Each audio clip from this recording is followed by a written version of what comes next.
رسول اللہ صلی اللہ علیہ وسلم نے فرمایا، مسلمان مرد کے پاس اسلام کے بعد سب سے قیمتی چیز اس کی بیوی ہے۔ سب سے بہترین تحفہ جو مرد اپنی بیوی کو دیتا ہے وہ اس کا وقت، اس کی توجہ اور اس کا پیار ہے۔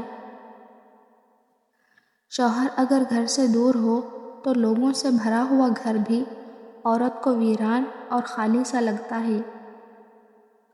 ایک عورت کی تربیت کا امتحان بہو بننے کے بعد اور اخلاق کا امتحان ساس بننے کے بعد ہوتا ہے۔ گھر سے باہر جاتے ہوئے بیوی کو بتا کر جانا بیوی کی غلامی نہیں بلکہ بیوی کی فکر اور پریشانی کو کم کرنا ہے۔ جب شوہر اپنی روٹھی بیوی کو پیار سے مناتا ہے تو اللہ پاک کو اس کی یہ ادا بہت پسند آتی ہے۔ بیوی کی خواہش ہمیشہ شوہر کی گنجائش کے مطابق ہونی چاہیے۔ کیا فائدہ ایسے مہنگے سوٹ کا جس میں شوہر کی رضا، اس کی خوشی شامل نہ ہو۔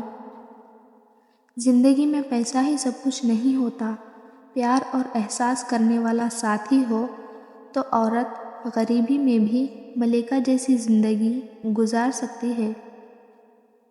بہترین کی خواہش تو سبھی کرتے ہیں، مگر بہترین پانے کے لیے بہترین بننا بھی پڑتا ہے، کیونکہ پاک تو پاکیزہ کو ہی ملتا ہے۔